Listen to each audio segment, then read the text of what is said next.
Welcome to Mechanic. Today we have a 2011 BMW X3.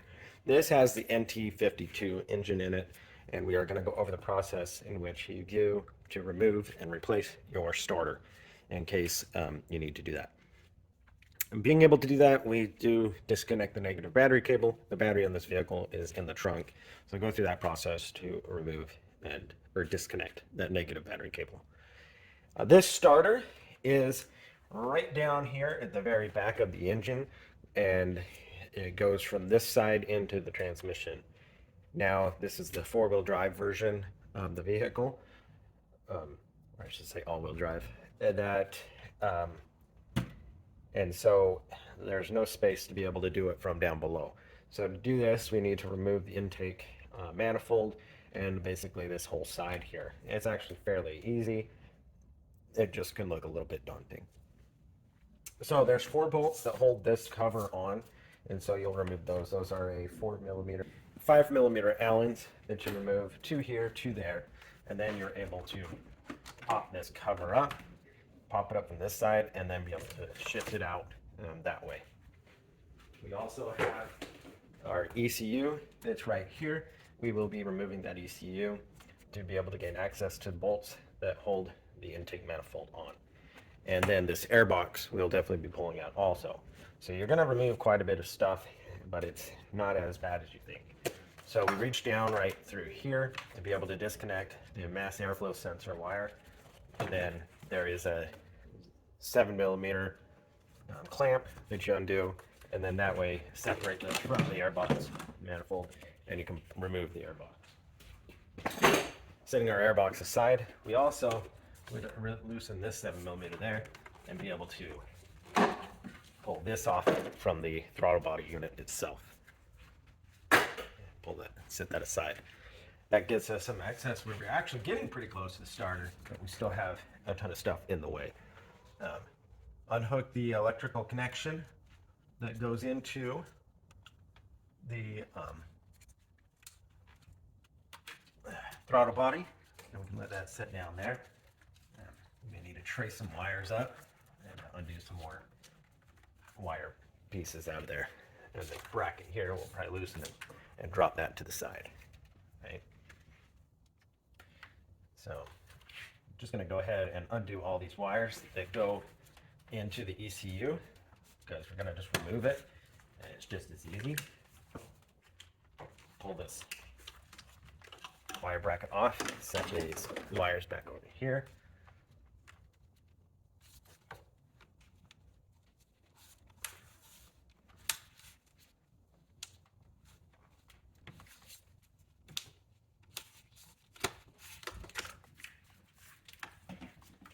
And that one will just lay over that side.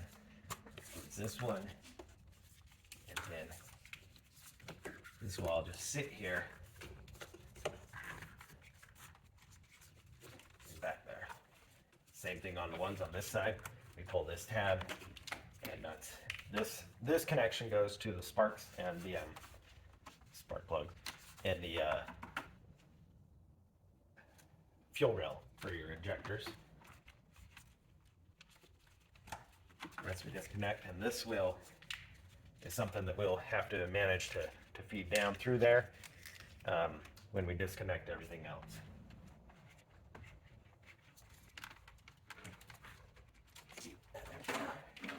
Got that one done and out of the way. So now let's go ahead and get this ECU unit removed and out of our way for being able to have access to intake manifold bolts. Those look like a T30. Got 1, 2, and then there's a third one on this side.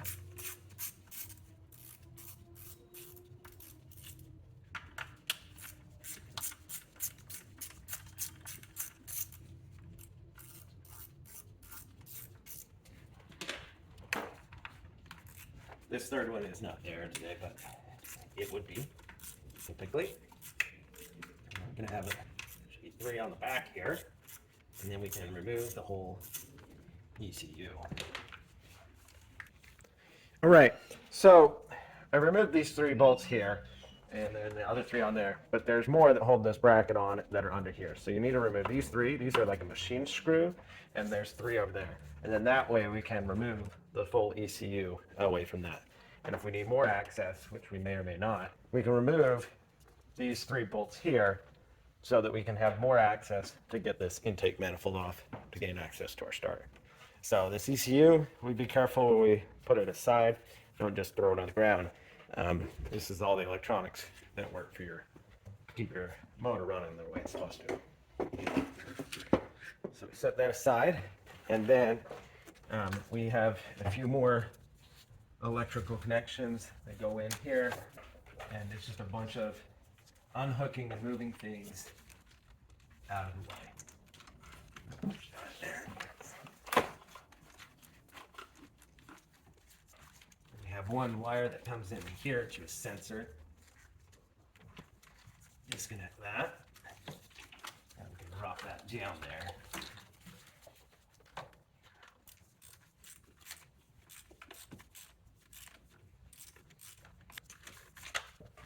Got that out there. Now we got a few other wires. Maybe this bracket here to remove. Like I said, there's a decent amount that we're going to be removing to be able to gain access to get this whole piece off, intake manifold to gain access to our starter.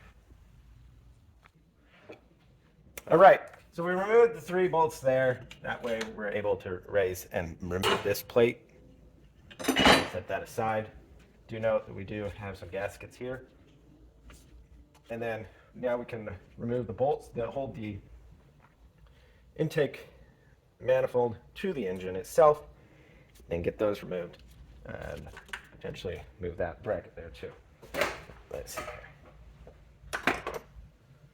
So these are a 10 millimeter. Apparently they are 11 millimeter.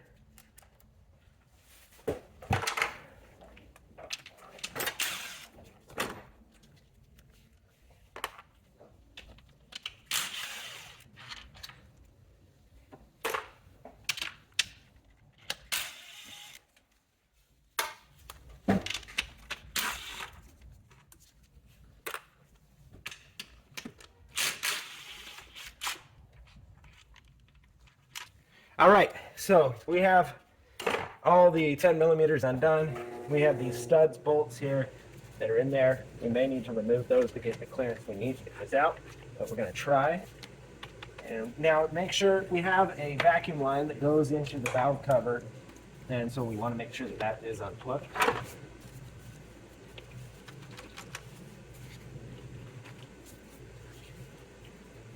We have some electric lines of sorts down here that are holding everything in place. Going to remove these studs just to make it easier to be able to raise this straight up. We do want to feed this down through here, and then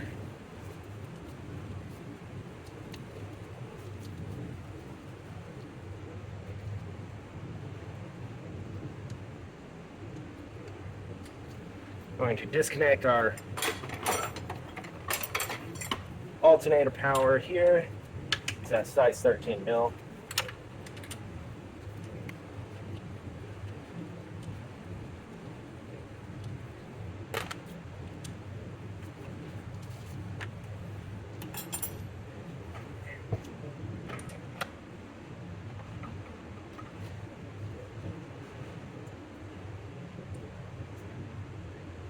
These studs are an E6.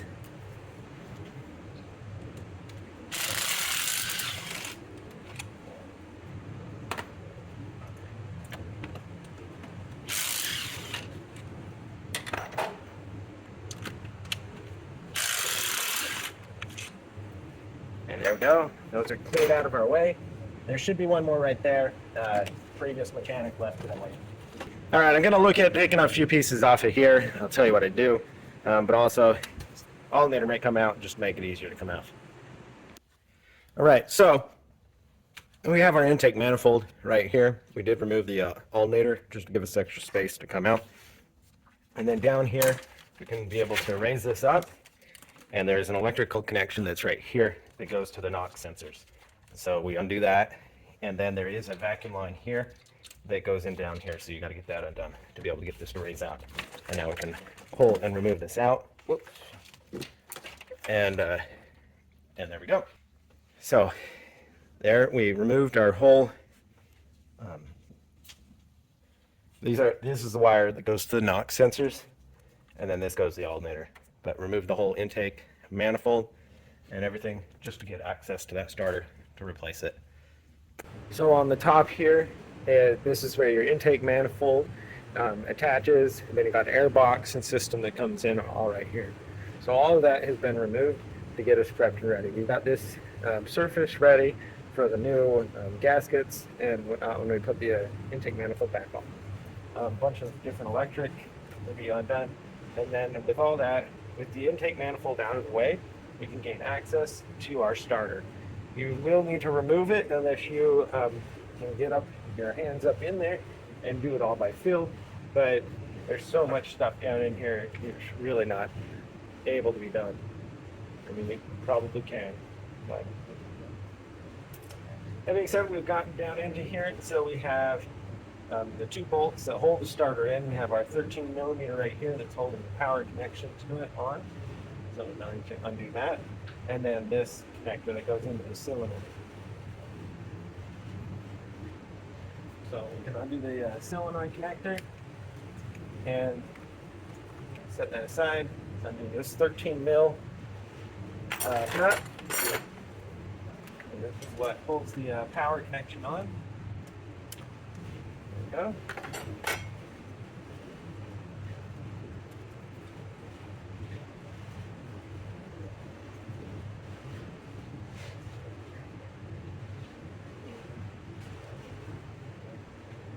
And now we can undo the power connection and set that aside out of the way.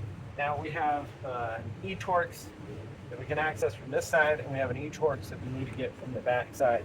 That one's going to be the one that's going to be a little bit tough in the space to be able to get back there and to loosen up. And then e-Torx that we need for that is an E14. All right, so I got one of the starter bolts removed, and the way I had to, I used just a standard 11 millimeter. Of course, it's not the exact thing, but it was able to get enough grip, 11 millimeter with the 12 side on it. It's actually an E14, but I tried this, but my head is too big on that to be able to get back in there. So then we got the top one, or the back one, undone. Now I'm going to undo the front one here, and then that way we'll be able to remove the whole starter out. Right. So again, reaching down here, we've got our E14 on there.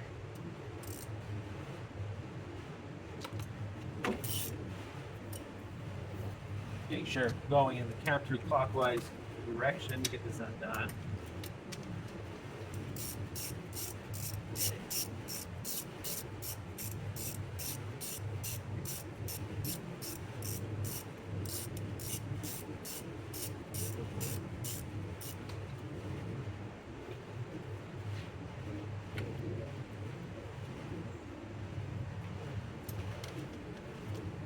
All right.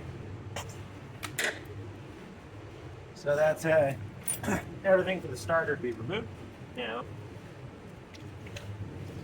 be able to just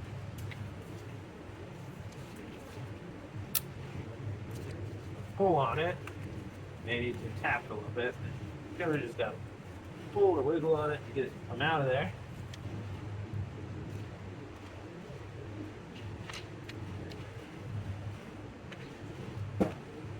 There we go. Just got to work it out a little bit, and there we go. So now, starter's removed for the replacement. I have a new one.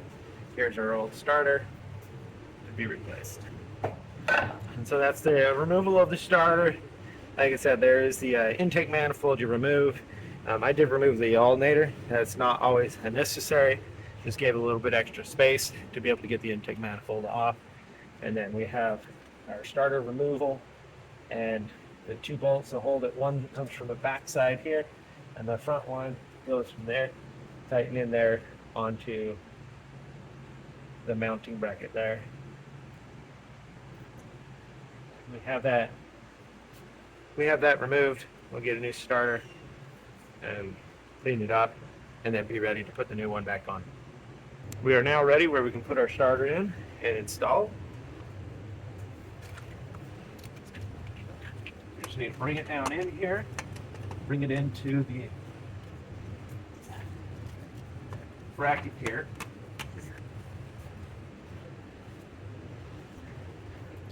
And then we have a shorter bolt, goes here, tight from the front. And then we have the longer bolt gonna go from the back side. All right, so we have the two bolts started at least, and now just tighten them up. They are an E14.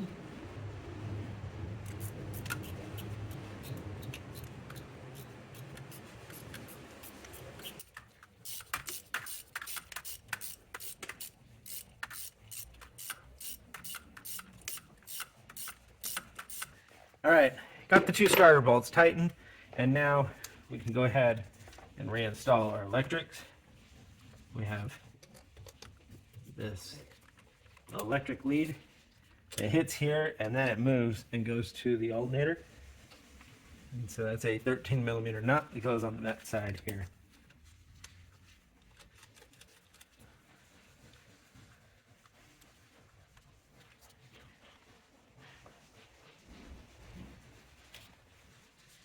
Tighten that.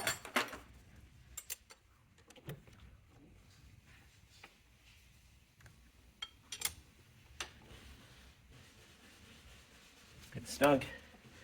And then we do have the electric connection for the solenoid that we need to hook up, and that just squeezes on there and connects. And now these are our knock sensors, and that's going to go back when we put the intake manifold back on. Move this vacuum line a little bit, so I'm just going to reattach the clamp back where it's supposed to go. And that is the starter in place, and now we'll be ready to install an intake manifold and plug in all the electrics back on here, as well as this vacuum line that's down here. It goes in the bottom of the intake manifold.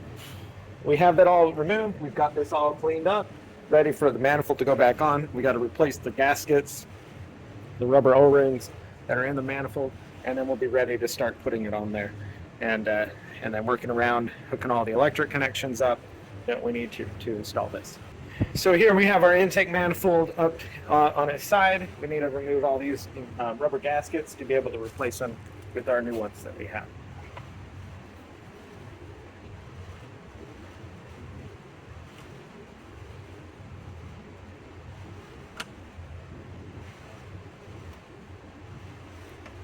Using a screwdriver or something suitable to get them to come out.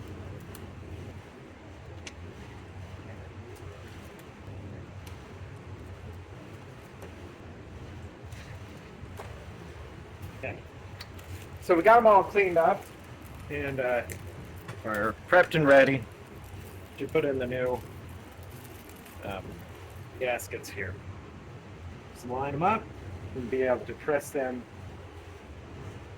into the groove there.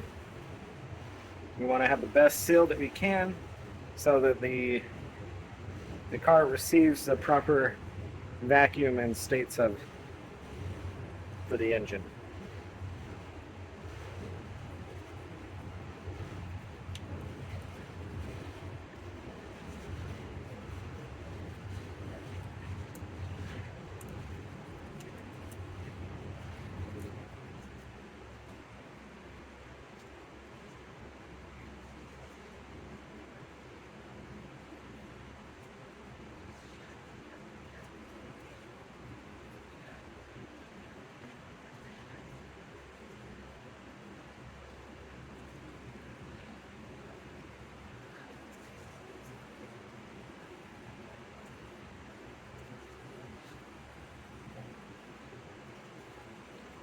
All right, now we're ready where we can lower it in and line it up in the. So over here in the engine bay, we put some paper towels down there just so we didn't drop anything down.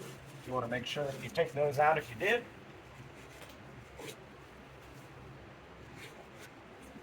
And now we will bring the intake manifold in here. We have a couple electrics and stuff to hook up down here below. We've got this connector, and we definitely got to get the connector that goes in there for the crankshaft position sensor. It's right below the starter there. And then there are studs that go in here, and these three. And so we'll get those studs in there after we have the manifold sitting down here. Just makes it a little easier to get things lined up if you put those studs in afterwards.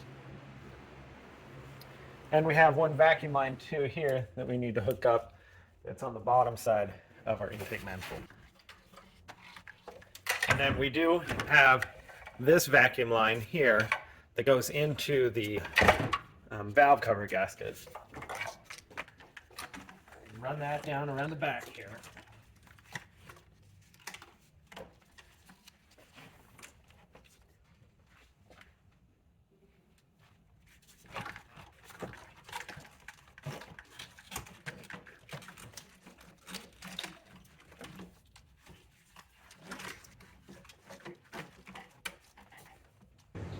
So now it's just a matter of trying to do our best to remember where all the wires reconnect up and where they would run back through.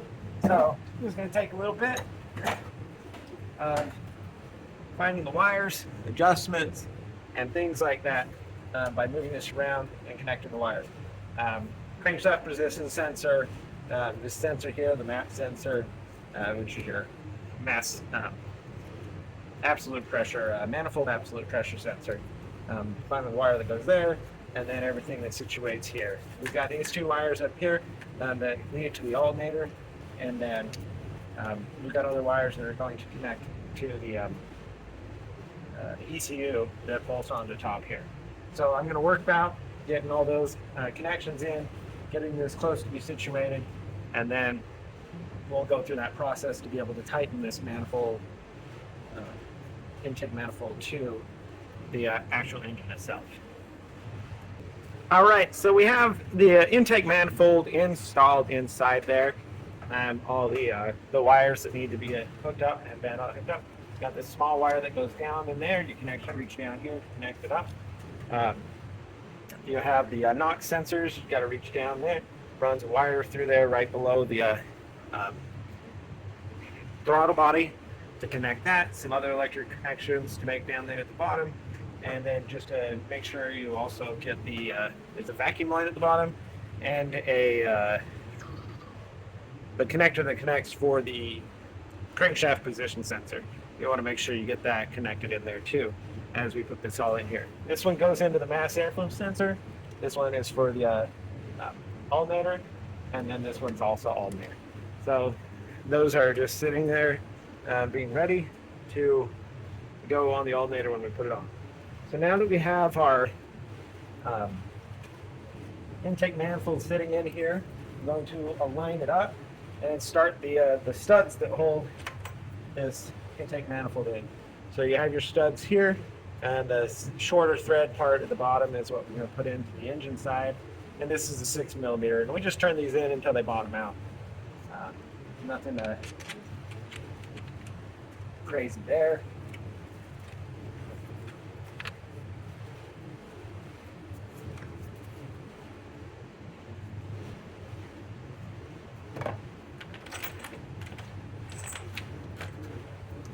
So this is the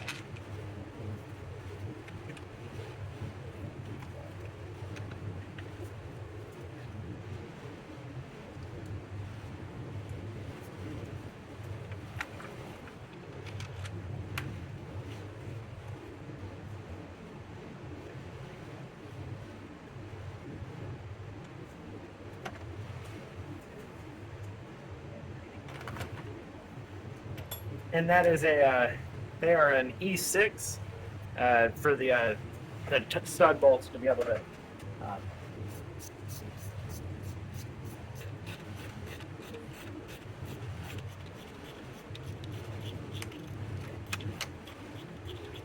So those are bottomed out there. We have nuts that go on the top of them. So we'll get the nuts to put on there.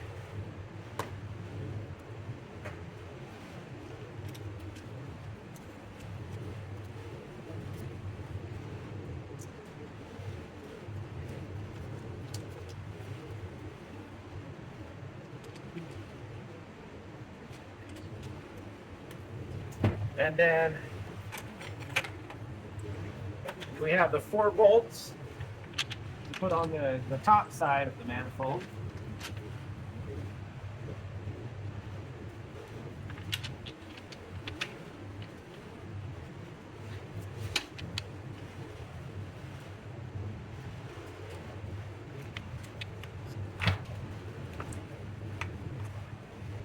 And now we will torque these all down to a, so all these bolts get torqued down to a 15 Newton meters, or it's 11 foot-pounds. And that's all we have to do here to finish up this top portion. All right, so all these bolts are 11 millimeters. So we're gonna bring them down close, and then we will come back with the torque wrench and torque them over.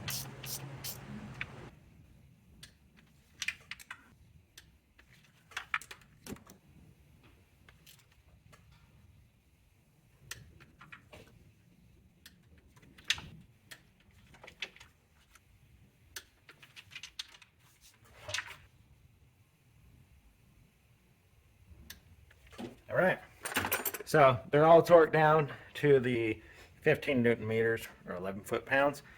All tight there. We have our mounting bracket that we need to put back on here that holds our ECU, mount the ECU, make all our connections back to that. And then you would go ahead, and we got some wires to get aligned where they're supposed to be. And then prep where you can put your alternator back on, intake, being your air box, and the tube that goes to the intake. Do remember to hook up this vacuum line that goes from the intake manifold into the valve cover gasket. And that's just the connection back here. It just snaps, locks into place. That's all you gotta do there. Everything wound up.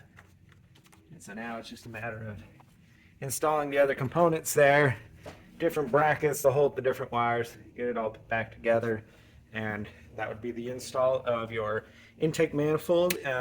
If you removed it for replacement or starter replacement or anything like that. Thanks for watching, Mechanic.